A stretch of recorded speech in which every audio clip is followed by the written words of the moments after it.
all of the surveillance footage. We're going to give you all of that so you can look at that. We presented a couple of clips of those.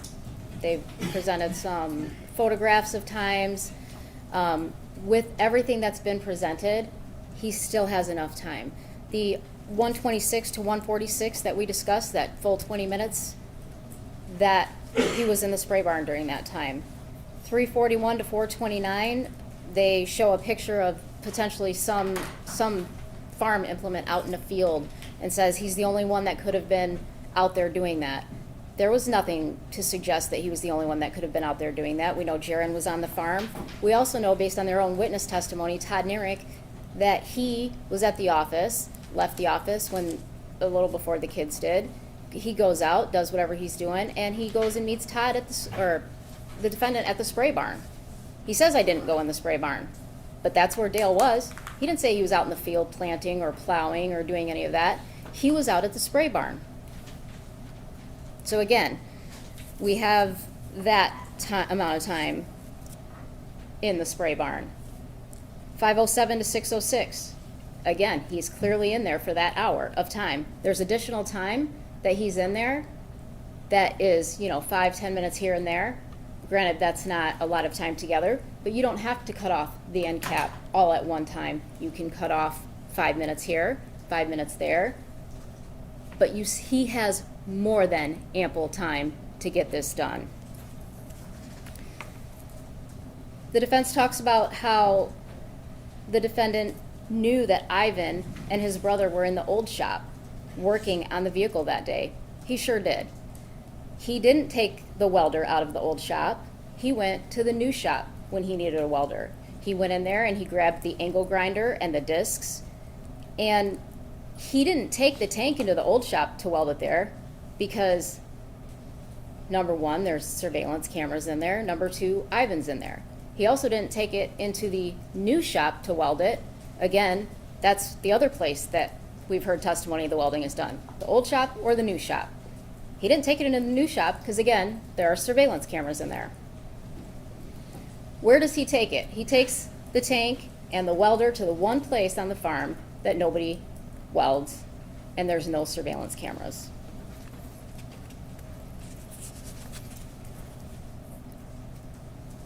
There's been an argument that the defendant takes no action to hide what he's doing on the farm that day. He is welding in the spray barn where you don't weld. Well, he could have been fixing this or he could have been doing that. Then why not weld where the welders are? He was absolutely hiding what he was welding when he took that to the spray barn.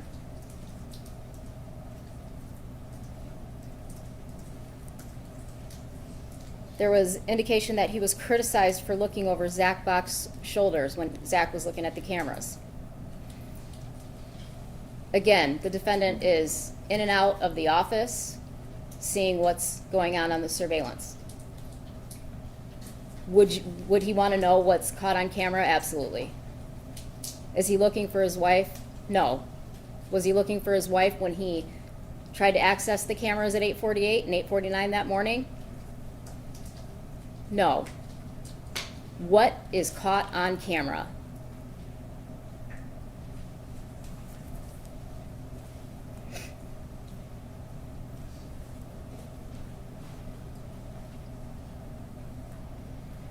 Between 2:18 and 2:46, the sprayer moves from the front of the office and gets parked in between the surveillance camera from the office and the spray barn. So if you'll remember, he leaves the property, he's back by 2:18, he parks in front of the office, he goes in, talks to the kids, looks over their shoulder some more, and goes and moves the sprayer and parks it in front of that camera.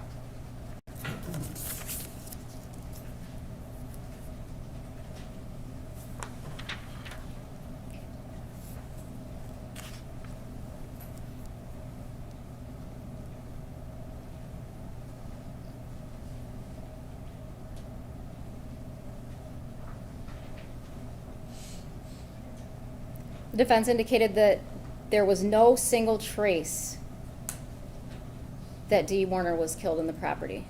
Think about what the medical examiner said. Those injuries don't necessarily mean she was bleeding out. She suffered multiple blunt force injuries. And the wording of it sounds awful, but he did indicate that did not mean that she was bleeding out. In the days after Dee Warner was last seen alive, Kevin Greca walked through the property on the 26th and observed things, made no indication of what types of searching he did or how hard he searched. But I will acknowledge that there's no big piles of blood. Again, medical examiner says, no, not necessarily. Doesn't mean you would see blood.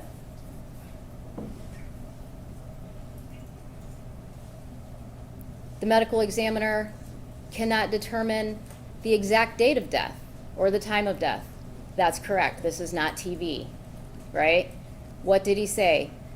The way that they work in the medical examiner's office is they work with law enforcement to determine the facts surrounding the case. When was the last time anybody saw this person alive? The last time anybody saw this person alive was Dale Warner at 6 a.m. when she was snoring away on the couch. Or Amy Alexander, who saw her at 7:40 the night before when she picked up Lena for the night. No duct tape, no tarp is on surveillance. Doesn't mean he didn't get those items. You guys went through the house.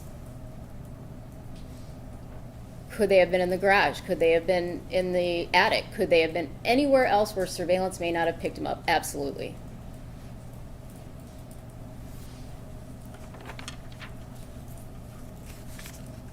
He was in the spray barn while her kids were in the office. Again, with a grinder, where that office is located. Those kids stayed in the office the entire time looking at the cameras to see if they could find their mom.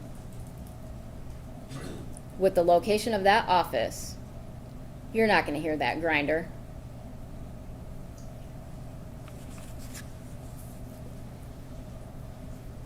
The paint. Justin Schmidt testified that the welding fairly quickly after you weld that, you could paint it. But he indicated the only spot that he saw that had paint on it in that photograph was that strip right around the weld, which is consistent with the paint expert who said you have layers of paint and then you have one additional layer of paint that's just under that weld, and that's the only spot on that tank that had that additional layer of paint.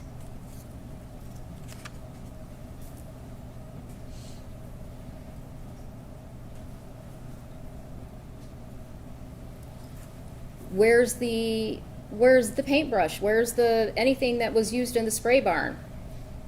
The trash was taken out to the trash pile to be burned. Did you see that on the surveillance footage? You've got the tank on the far corner of the screen, and in the burn pit you have a pile of trash from the spray barn.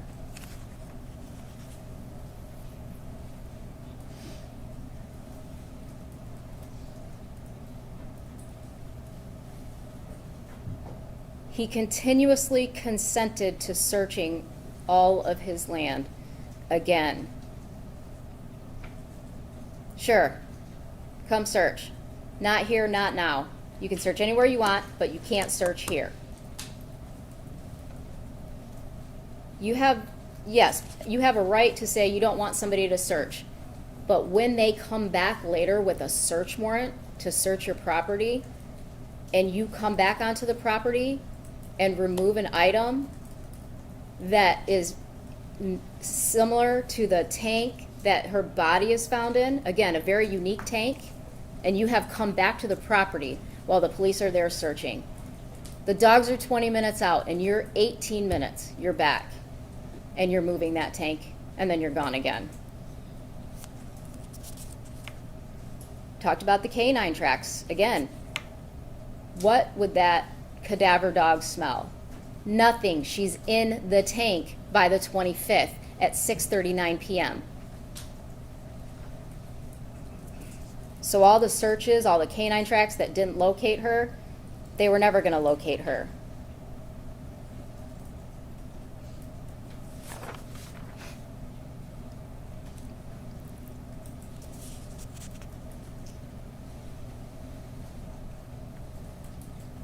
The question was, where are the items that went missing from the home? The go bag, the purse, the phone, the wallet. Between Munger and Brooklyn, there's an awful lot of property. I don't have those phones, those go bags. I don't have anything. We were never able to recover any of those items. Again, your article search dog, the canine officer, said, what do you say about finding those items? If they're outside in the elements, maybe 24 hours. When was the first search that they did of those properties? Not within 24 hours.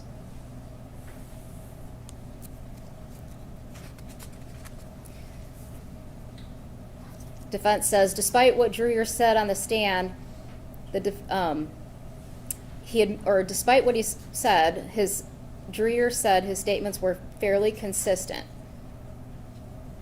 which again was taken out of context. Yes, some statements were fairly consistent, but if you continue to read the report, Detective Dreyer went into the inconsistent statements.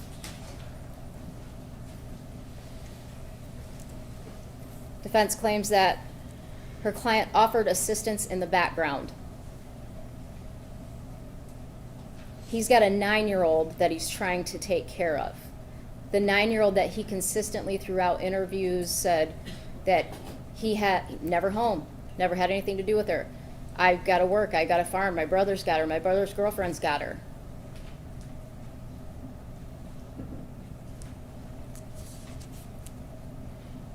What about Greg Hardy and some of the things he did? You mean like offering a reward for the return of his sister? Putting together all the search parties that walked out and looked for her? This defendant didn't go out looking for her.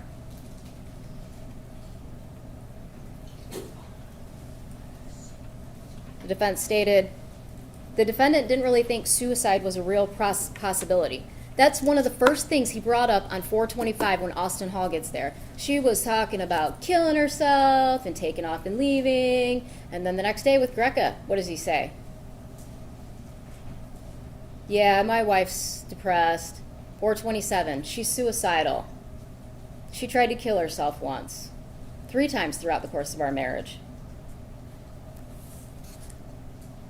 He is the one that brought that up first. He had to be prompted to talk about Mexico and Jamaica. Detective Dreyer explained why he asked that question, because throughout the course of this entire investigation, while his wife has been gone, he said numerous times, I'm 100% she's in Mexico or Jamaica. And it's because she thought it was beautiful there. The cartel. She's living with the cartel. Again, does it make sense that Dee Warner's getting on a $10 boat ride?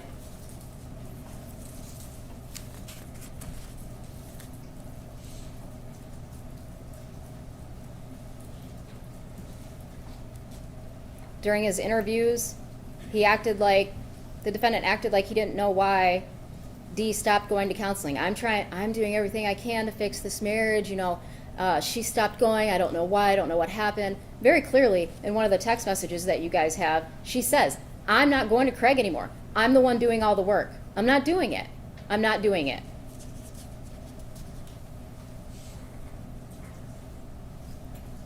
There was testimony by people that Dale would rub Dee's shoulders, and when they were fighting, she was clearly uncomfortable with that.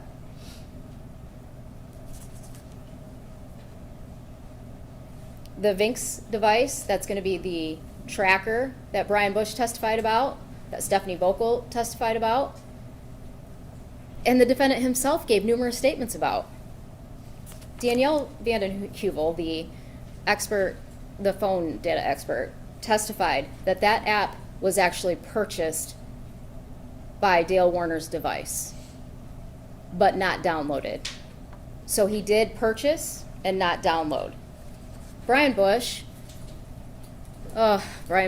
he, when asked to describe his relationship with Dee, what'd he say? Depends on what the day was, you know? Sometimes it was good, sometimes it was bad. His relationship with Dale was always like a father figure to him.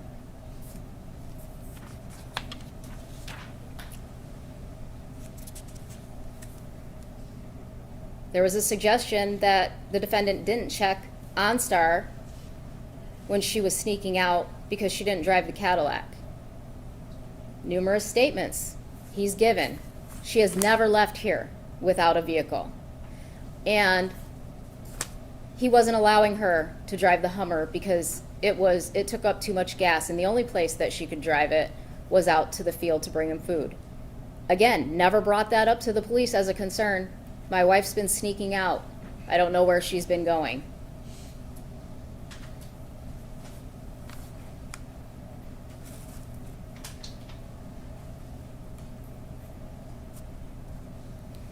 Stacy Brody testified twice before coming here, and she never once described the bruise as looking like a handprint. However, when she was shown her police report, that her statement to the police that she made prior to ever testifying in any court, she clearly described that bruising as a handprint.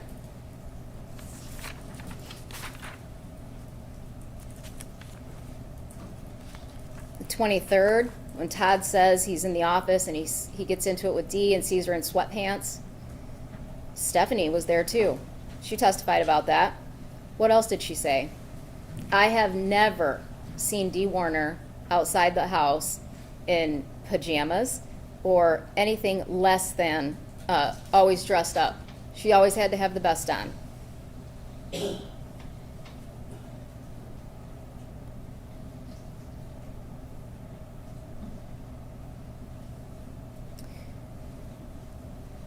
The defendant was checking her phone location that morning.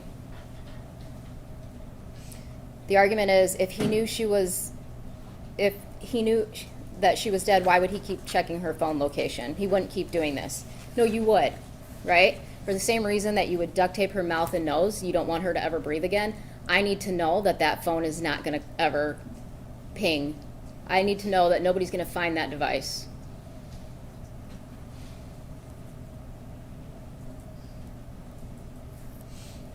They talked about people roaming all over the property, yet we've heard Ivan Boyd and his brother were in the old shop. The entire family was in the office, and there were 2 employees that came into the old shop to clock in and clock out.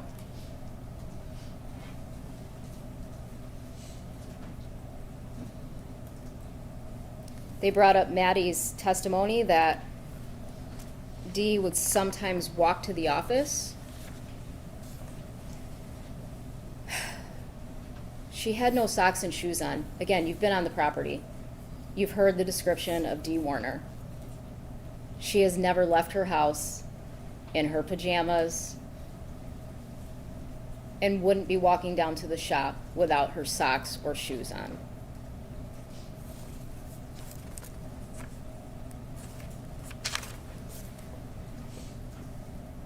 April 27th, it was brought up, well, why wouldn't he just move the tank himself when law enforcement was there if they were going to come back? He didn't have to. He asked Jason Gravel to do it. Go back there and move that tank for me and put it in the spray barn. Again, what does Jason Gravel do? He moves the wrong tank.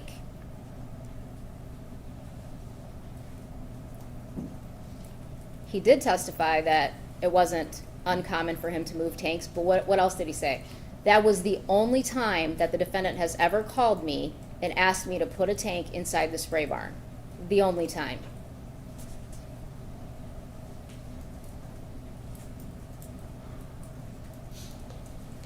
The 27th, Parker Hardy goes in the barn, in the spray barn at 7 p.m. This is before tank 34 is brought in. Again, this is when the old rusty tank 8 is in there. Why would he notice the weld on tank 8? Tank 8 did not contain Dee Warner's body. Tank 34 did. And at that time, tank 34 was still over at the burn pit. Parker was the only person that saw the JCB tracks leading up to the house. Except for Dale confirms that he pulled the JCB directly up to the house and came back inside the house through numerous interviews.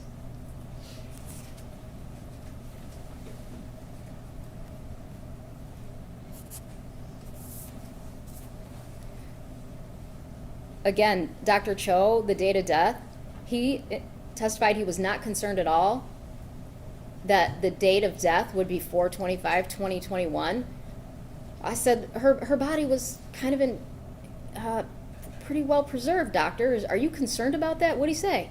No, there's no oxygen getting in that tank.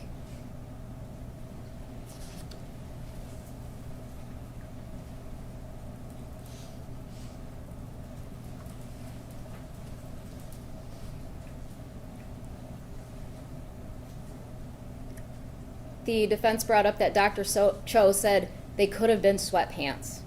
Again, Raquel looked at those photographs. She identified those as her mother's pajamas.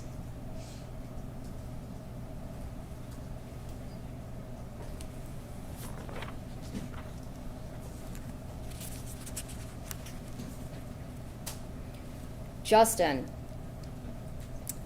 testified that cutting that end of that tank off would have been faster with a plasma cutter. Sure, of course. Why would you use that? Why wouldn't you use the plasma cutter? Well, what else did he say? If you want to weld it back together, it makes sense to use an abrasive cutting wheel. You don't use a plasma cutter if you plan to put that item back together. They can't match the chain or hook.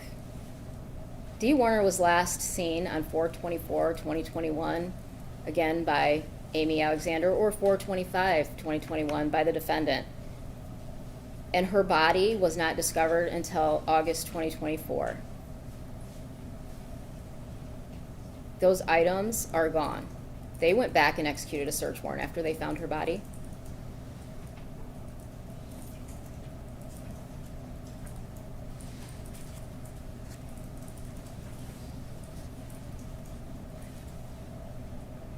The defendant says chemicals can cause burns.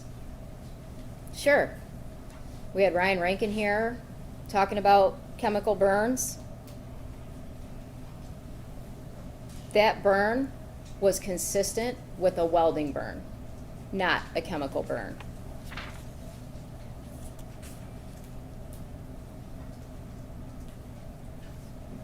The fingerprints.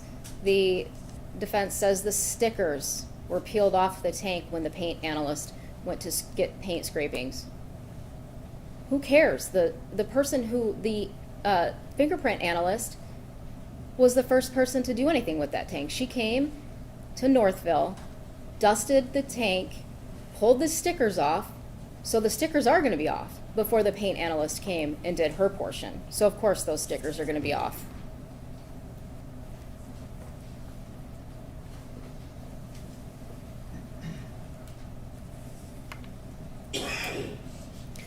Look at the exhibit with the Google searches on it. It'll tell you the search term on there. The search term is chemical cremation.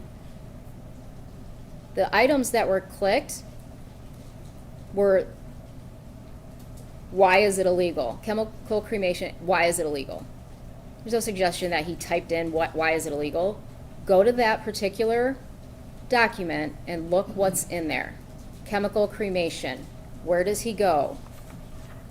You know, when you type in something in Google and then you go down and pick the one you want and you click on that and read it, that's what that document is.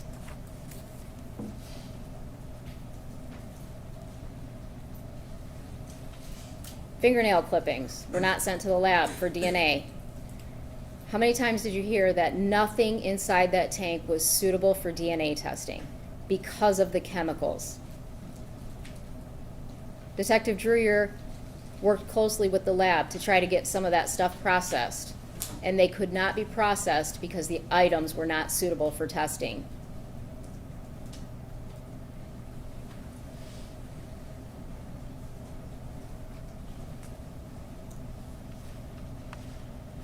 We didn't bring an expert in to tell you that the writing on the tag is the defendant's. I mean, look at the writing yourself. You've got plenty of documents. You're going to be able to come to your own conclusion on that.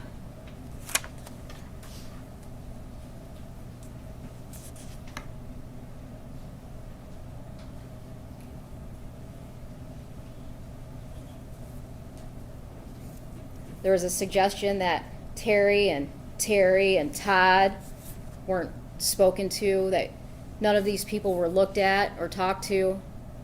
That's simply not true.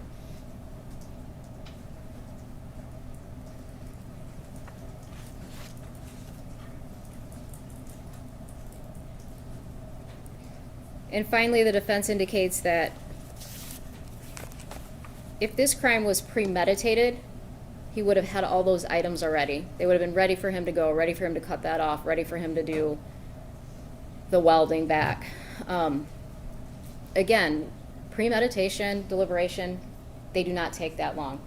I don't have to think about it, go plan it, go pull my welder in, and then go kill her and then weld her up, right? We talked about the yellow light. When you see a yellow light, or you think, what do you think? You've heard about her injuries. 1, 2, 3, 4. How many chances did he get to think about it? Then she was strangled to death. 5. How many chances did he get to think about what he was doing? And then not only that, let's assume 3 or 4 knocks her out, 5, she's unconscious. What do? Call for help, right? I screwed up. I hurt my wife. Come help. This defendant duct taped her mouth and her nose so that she could not breathe again. Those were all conscious decisions. 1, 2, 3, 4. Every one of them. You will have the surveillance footage. You will have every piece of evidence that's been presented. Anything you want to look into further, please look at it. Ask for it. We want you to look at it.